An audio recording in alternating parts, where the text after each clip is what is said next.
solution is okay. So in the period we sent the event Shilin from high school of periodic Moscow talking about attractor or giant products. Thank you. Thank you very much for having me, and it is really unfortunate that I cannot be there with you in the flesh, but have to roll with it.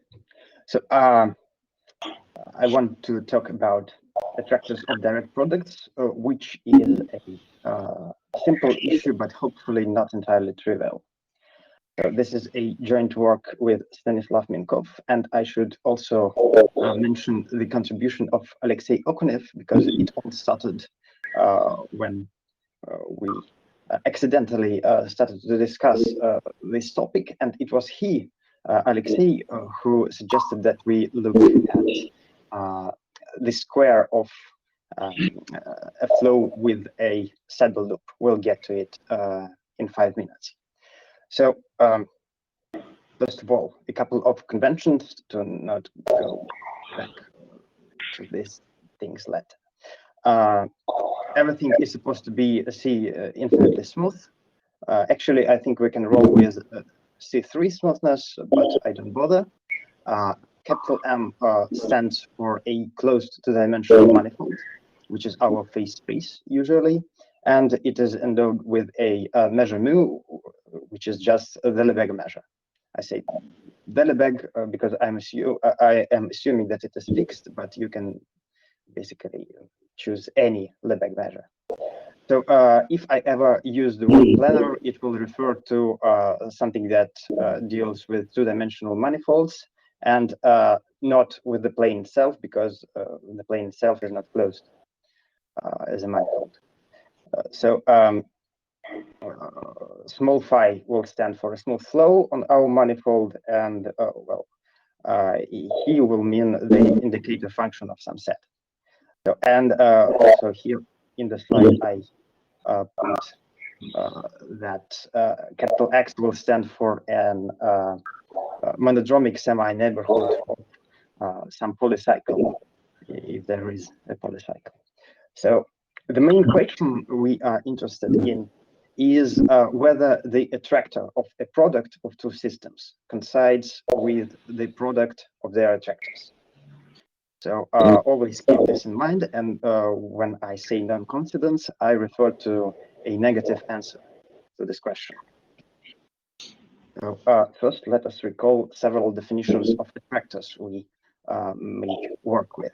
The simplest is the maximal attractor. Whenever your dynamical system has a dissipative domain, that is the domain that is mapped strictly inside itself, then you can define the maximal attractor simply just as the intersection of the iterates of this domain. And it is trivial to prove for such attractors that the answer to the previous question is yes. Whenever you take the product of two systems, the attractor of the product coincides with the product of attractors. But it is common to add to the definition of such attractor the requirement that it be transitive. And if you do this, then it fails immediately because, consider just a periodic orbit. When you take the square of it, the square consists of a number of periodic orbits of the same period. So you lose transitivity for the square instantly. Okay, so, and you can, of course, adapt it to the flows. So let's continue. Now, another definition of attractor, the Milnor attractor, or this is how we call it, and the likely limit set, this is how Milnor himself called it. So the Milnor attractor of a dynamical system is the smallest closed set that contains the omega limit sets of almost all the orbits with respect to the Lebesgue measure, of course. It has some nice features, but I will not try too hard to sell you the idea that Milnor attractors are something worth looking at. Well, the features are that it is closed by definition. It consists of non-vendoring points only, unlike the maximal attractors, which can very well contain vendoring points. And it always exists for diffeomorphisms of flows. I mean. So let us have a look at a simple example of a flow on a circle that has one singularity, which is semi-stable. So here we have the phase portrait. And here the maximal attractor is trivial in a sense because there are only two dissipative domain, the whole phase space and the empty set. We should really have excluded this possibility from the when we gave the definition, but never mind. And the Milnor attractor here is what you would expect, what you would like to call the attractor, namely this singularity, because it attracts everything. Every point of the phase space is attracted to zero in this example. And it is worthwhile to note that Milnor attractor here is Lyapunov unstable. And actually, you can make this generic and even locally Kolmogorov generic if you wish. But I will not go into this. This was just an example to justify the definition of Milnor attractors. Okay. Now, the final, well, sorry. Wrong direction. The final effort with the definitions, and then I promise you the fun begins. So we would like to define statistical and minimal attractors. So we define those using so-called inessential sets. We say that an open set is statistically inessential if for almost all the points, when we measure the fraction of time that the orbit of the point spent in this open set, this fraction goes to zero. So if this is the case, then the open set is statistically inessential. And well, for min inessential sets, it is somewhat analogous. So let's decipher this last line in the first box. So we take the measure nil, which is our Lebesgue measure. We apply our dynamics to it. So phi t star is the push forward that acts on the measure. We take this push forwarded measure of our nil, and then we take the average over the finite a finite segment of the orbit. And then we say if these averages go to zero as time increases, then the set is min inessential. And well, the attractor is just the complement of the union of those inessential sets.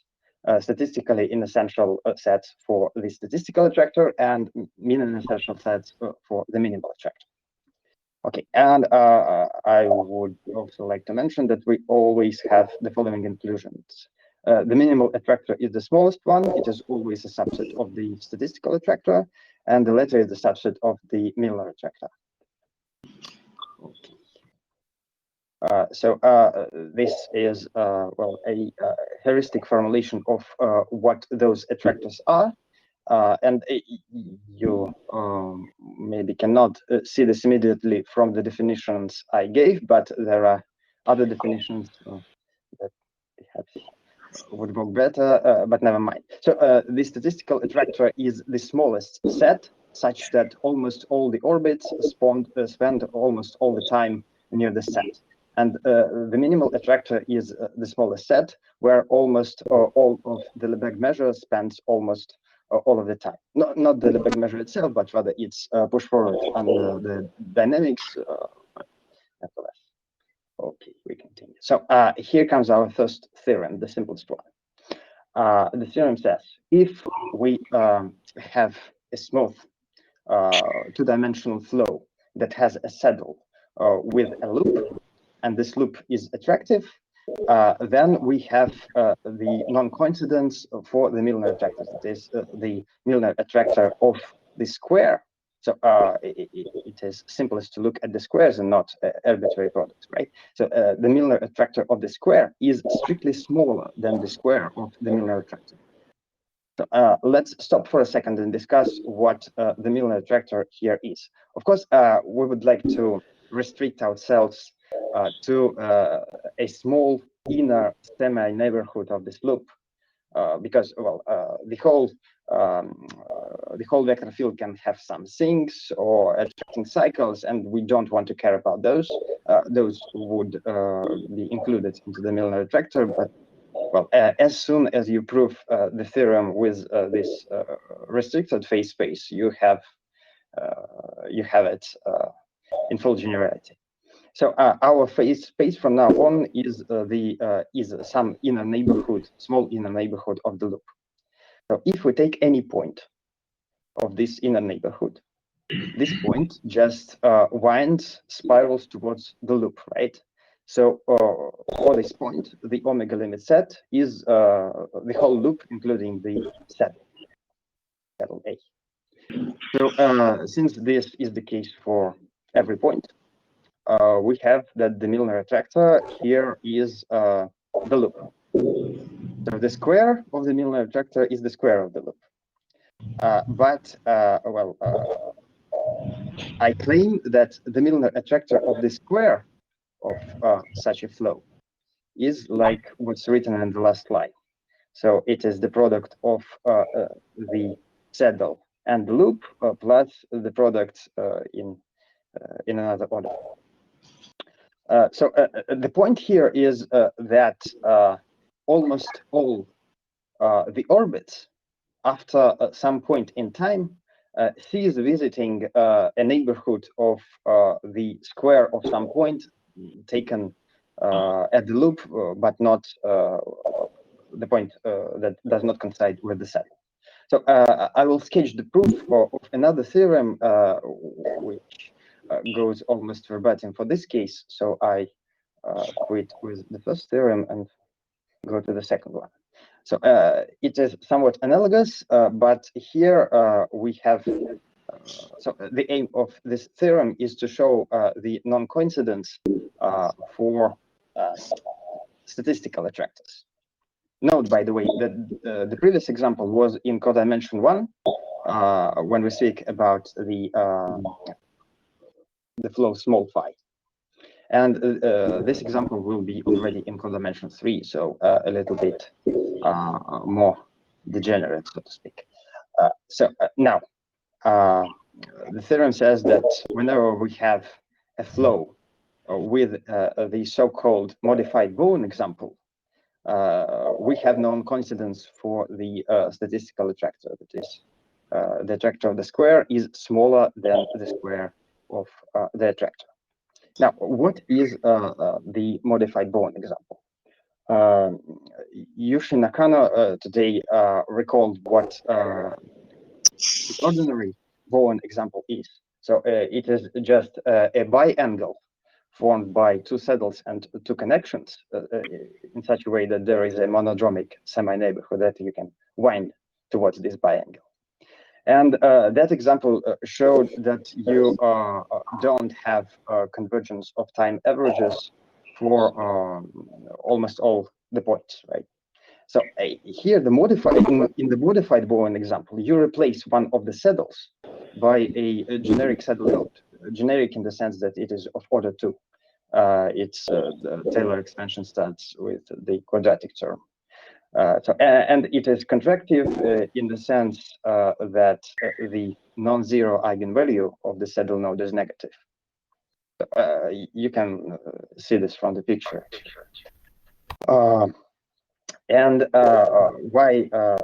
This modified Bowen example was introduced by Victor Clemson, and he used it to show the non-coincidence, but not in our today's sense, but in the sense that here the statistical attractor does not coincide with the minimal attractor. So as in the previous example, the Milnor attractor here is very easy to find. Every orbit inside this biangle spirals towards the biangle. So the biangle is the Milnor type. Now, the statistical attractor is the union of the two singularities, because as the orbits spiral towards the biangle, they spend almost all of the time near the singularities, and well, very little time near the rest of the points of the separatists. So, and what Victor Clapton showed, and this was non-trivial, that in this case, the minimal attractor is just the saddle node. So although points as they spiral towards the biangle, they spend comparable times near the saddle node, and the saddle node, by the way, is A in the picture, and the saddle is B. So nevertheless, when we look at the Lebesgue measure, it spends almost all the time near the saddle node. Okay. So now I would like to sketch the proof of this theorem, and the sketch also works for the previous theorem, but with minor modifications. Yes, almost forgot about it. We can slightly generalize this theorem for the case of two different modified Bowen examples. Well, I said slightly, but actually a lot of additional work has to be done, actually. So the statement is almost the same, so I will not stop on it for a long time. You just take two different flows. Each of them has a modified Bowen example, and everything is analogous to the previous statement. So the main point is that the product of the attractors is greater than the attractor of the product. Okay, so in particular, the statistical attractor of the product consists of 3 points, and the product of attractors consists of 4 points. Let's get quickly back to the picture. So the statistical attractor, I repeat, consists of 2 points for phi small, right? A and B. So the product consists of 4 points: AA, AB, BA, BB. And and the attractor of the product consists of 3 points. So BB is not included. The square of the saddle is not included into the statistical attractor. This is our main point. Okay, now a sketch of the proof. The main ingredient is this lemma, and in the case of the square of in the case of one modified Bowen example, it was proved by Victor Clapton already. So the lemma says that whenever you take 2 points of the phase space that do not belong to the same orbit, there is a moment in time where these after which these points cease to visit a neighborhood of the saddle simultaneously. So of course, every point has to visit the neighborhood of the saddle, but after some time passes, they never visit it simultaneously. So this means that if we take an arbitrary pair of points, then almost surely the orbit of the square of the flow visits the square of the neighborhood of the point B finitely many times. So let us quickly get back to the picture. So here gamma A and gamma B are two transversals, and they split the inner neighborhood of the polycycle into domains UA that is adjacent to the saddle node A, and UB that is adjacent to the saddle B. So, and actually you can take those transversals as you like. So you can put them very close to A, for example. And the lemma will still work as it does. Okay. Sorry. So we get back to the sketch. Now, it follows from the lemma immediately that for almost all pairs of points with respect to the product of the Lebesgue measure by itself, this pair under the square flow only finitely many times gets near the point dB, the square of the saddle. This means that the square of the saddle is not even in the Milnor attractor of the square flow. And the statistical attractor is a subset of the Milnor attractor. So now we know that it cannot contain the point BB. And well, for the most part, we are done. We proved the non-coincidence for the statistical attractors at this point. But you can do some additional work and, well, obtain the form, sorry, actually, again, the form of the Milnor attractor, and also make and also check that the three other points really belong to the statistical attractor. This is very easy because the statistical attractor of the product should project under the natural projections to the attractors of the factors. So we don't have any other possibility except having these 3 points in the statistical attractor. Okay, and now a quick idea for the proof of the lemma, but well, not the version of it that was proved by Victor Klepton, but our version that applies also to the case of different modified Born examples. So we take a new coordinate on the time axis. This is doubly logarithmic time tau, and we look at the sequence of times. Well, we fix some point of the phase space for the flow phi small, and look at times where it gets back to the separatrix gamma A, through which it enters the neighborhood of the saddle node. And we claim that this sequence looks like an orbit of an exponent map. Well, actually, an exponent map plus some constant plus a small remainder term, but it doesn't matter. And when we look at the sequence of times that correspond to leaving the neighborhood of the saddle, to going through the second transversal, in this coordinate, these points are very close to the previous segments. So in the picture, red points is our sequence tau NA, and blue points is the sequence tau NB of times when our point crosses the second separatrix. And the main point is that if we take such two sequences for a different orbit, those two sequences will be very close to each other, but they will almost surely represent another orbit of an exponent map. So this basically proves that you can have only finitely many times when the pair of points visits a neighborhood of the point BB simultaneously, because the simultaneous visit is basically an intersection of those two small intervals taken for different points. And those intervals are so small that this almost never happens. Okay, I think we are done with the sketch of this theorem, and we are ready for our main dish, so to speak.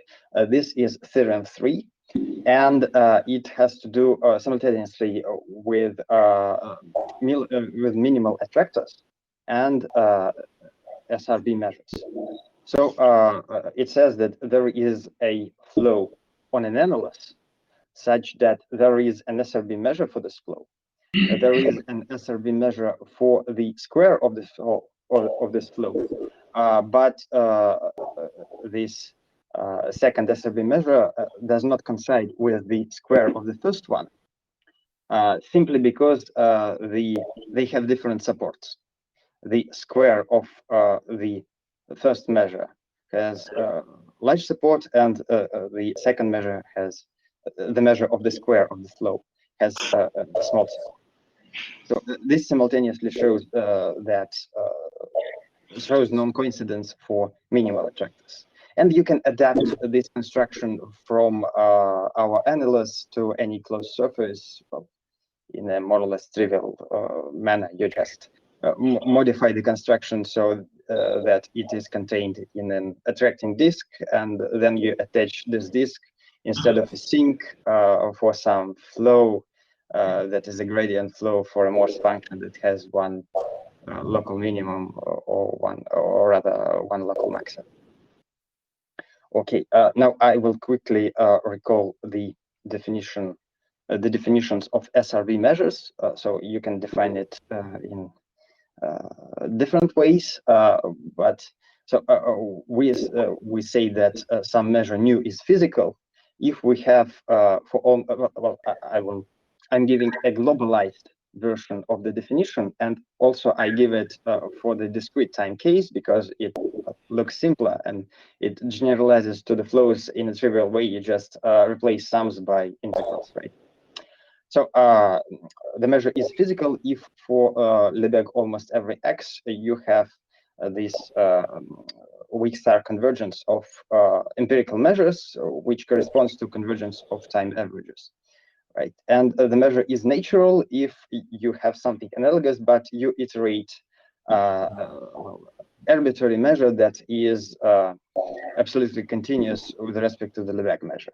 You iterate it, take the averages, and look where it converges. And if it converges to our nu, we call nu the natural measure. Okay. Now, a quick and trivial example of how this might work, but for a very degenerate phase space and not for the Lebesgue measure. So let our phase space be simply a two-point space, and let our measure, the original measure, sit just at 0, and the dynamic just switches the points.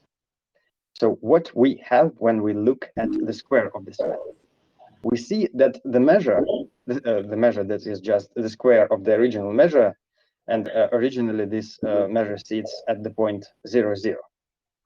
So when we iterate the square of the dynamics, the measure always stays on the diagonal. It goes from 0, 0 to 1, 1, back and forth. And then never visits the anti-diagonal 0, 1, 1, 0. So we want to modify this example to realize the same thing with a smooth flow. And I would also like to introduce a related concept that came to mind after considering that simple example. The concept of oscillating measures. Basically, the name is supposed to be self-explanatory.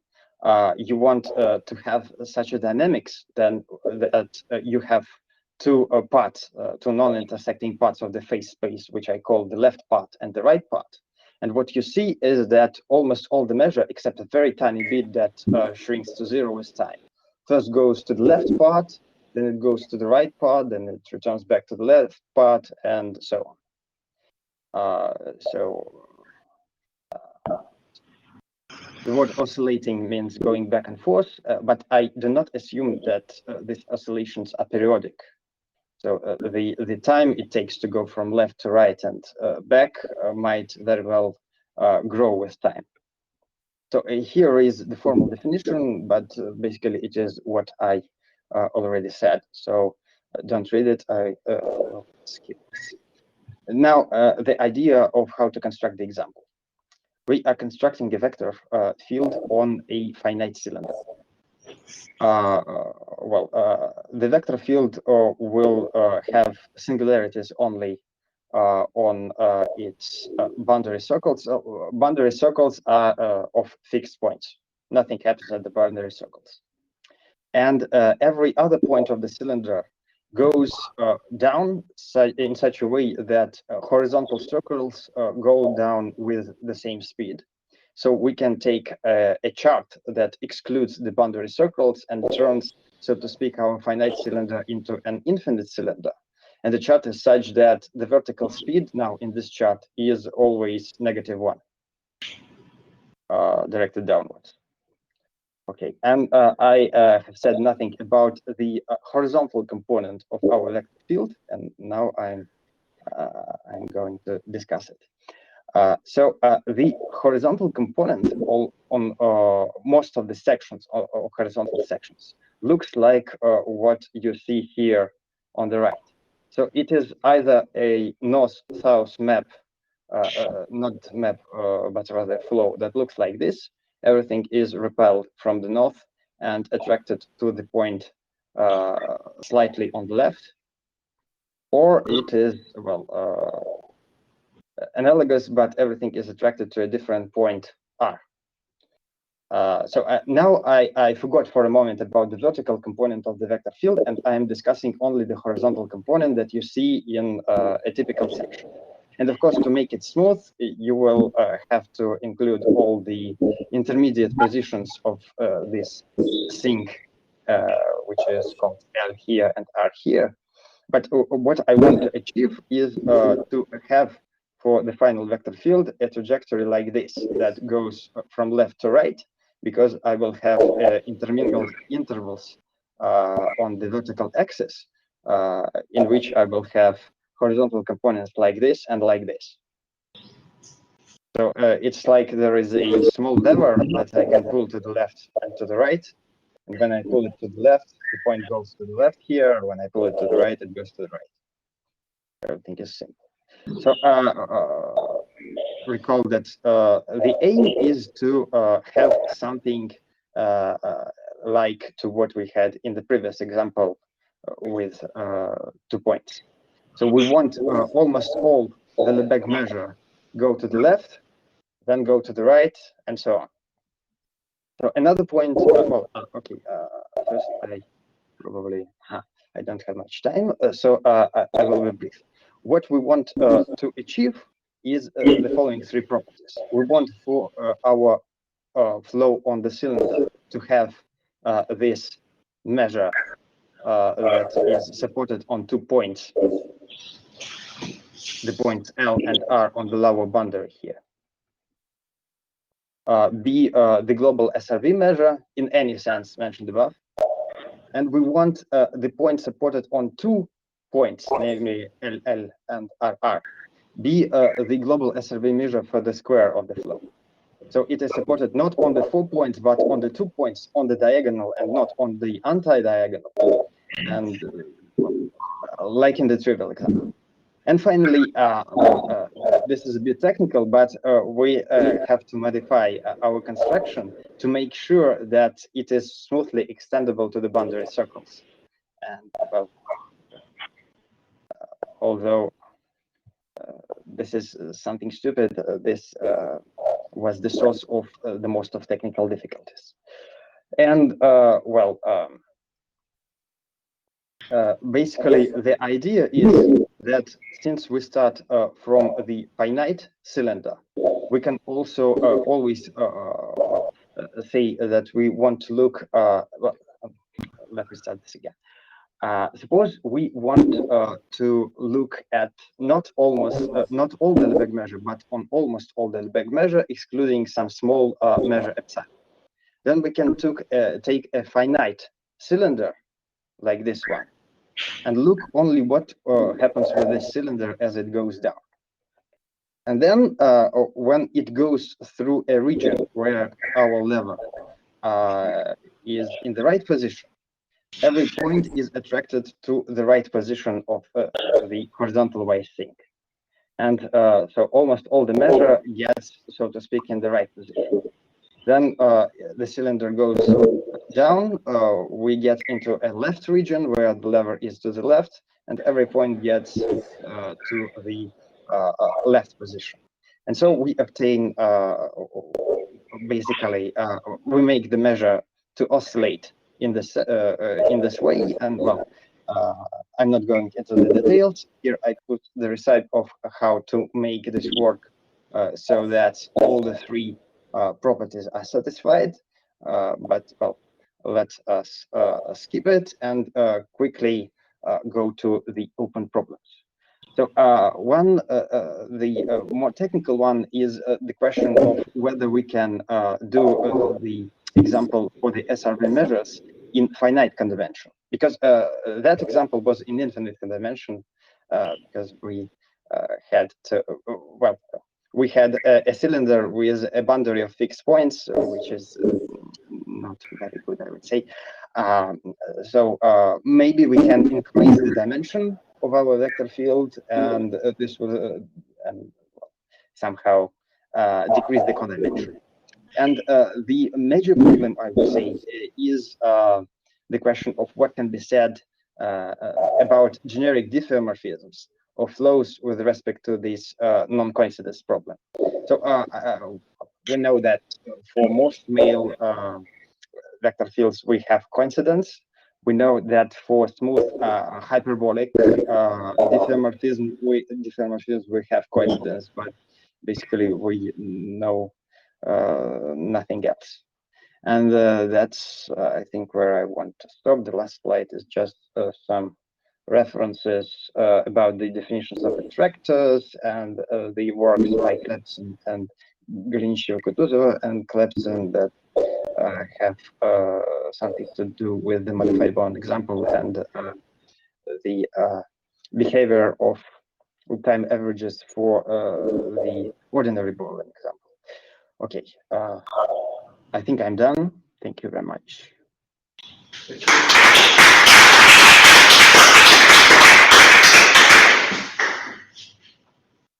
Any questions? So basically, you said that the ergodic decomposition of a product is not necessarily the product of the ergodic decomposition. Well, basically, yes. Basically, so like the example you have are very special. And what is your guess about the typicality of such behavior?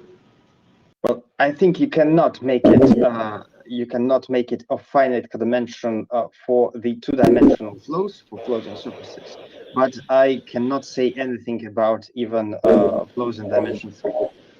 Mm-hmm. And I don't know anything about diffeomorphism in this context. Any other questions? Okay, so thank you very much, Ivan.